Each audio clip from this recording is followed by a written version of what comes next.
according to Maimonides, why would God put us in such a danger that for the sake of a no-goodnik, we put 10,000 lives in danger when it's permitted?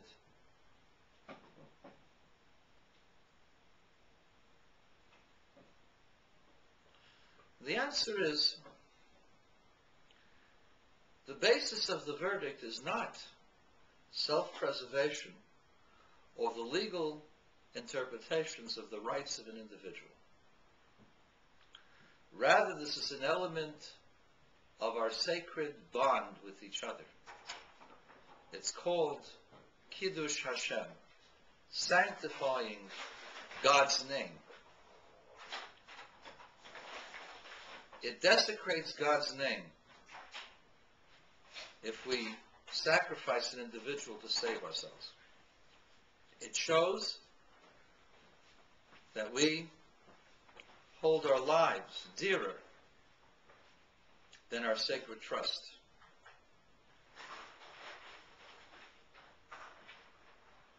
And this desecrates God's name. By protecting all of the members of our society, down to the weakest, down to the most persecuted, this sanctifies God's name. And the purpose of our lives is to sanctify God's name. Therefore, listen to this. Even if 10,000 would die to save one no-goodnik from death,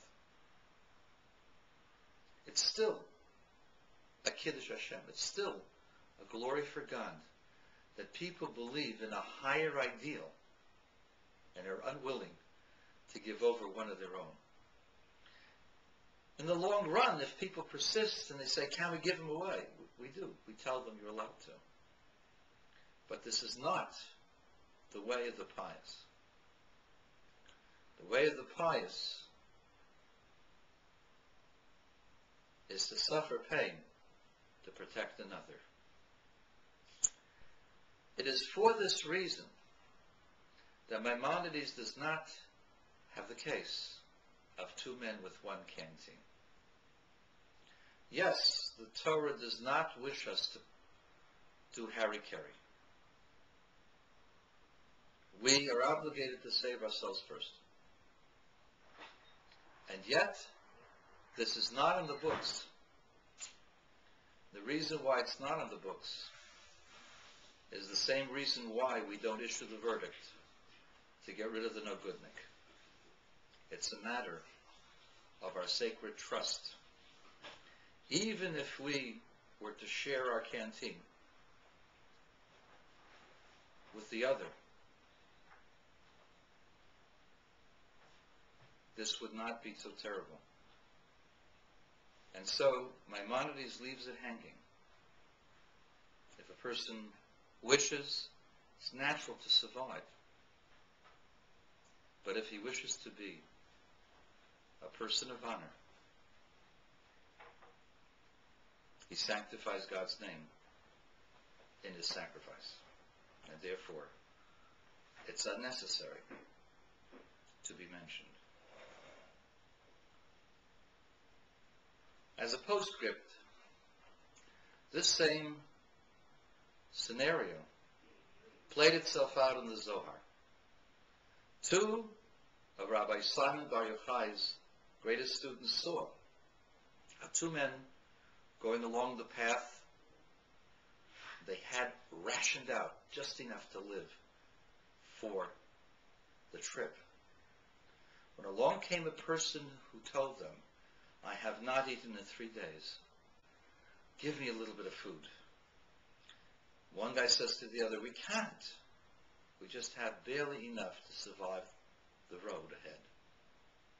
But the other had pity and gave him part of his food and shared it with him. The rabbis continued along the path, but from the distance to see how this would play out. In the middle of the road, the man who had shared his bread was now tired and hungry. He said to his companion, I am hungry. I have no strength to continue. And his friend told him, sorry, I told you, save your bread. You have to preserve your own life. You chose not to. But I still have a couple of days' journey. If I share with you my bread, I will die. And with that he left. The rabbis wanted to discuss further whether they should intercede and help the individual who had given his bread away. But one said to them, no, let's see what God does for this individual for his self-sacrifice. The man was tired, going a long way. He had no food. He decided to take a nap under a tree, a shade tree. And soon he was asleep. Unbeknownst to him, the shade tree had a viper. The viper, rarely in a wilderness, could see such a victim. The viper took deadly aim, getting ready to pounce on this righteous man who had shared his bread. As the viper slithers down, suddenly another snake appears, sees the viper, and immediately pounces on it, bites its head off, and swallows it whole.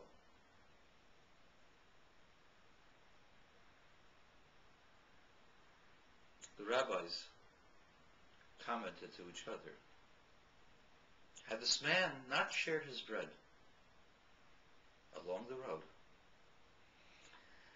he would have lied down under this tree anyway and fallen asleep anyway with his bread. The viper would have killed him.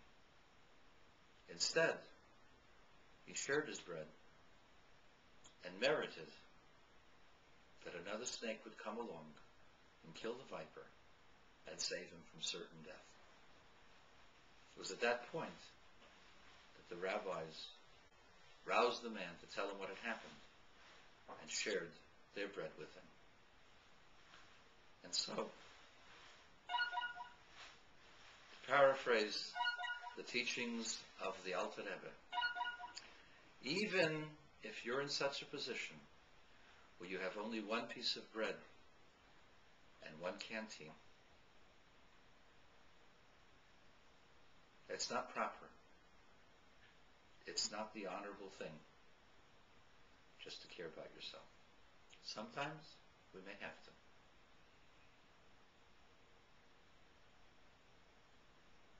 But it's the honorable thing to share, as the Zohar testifies.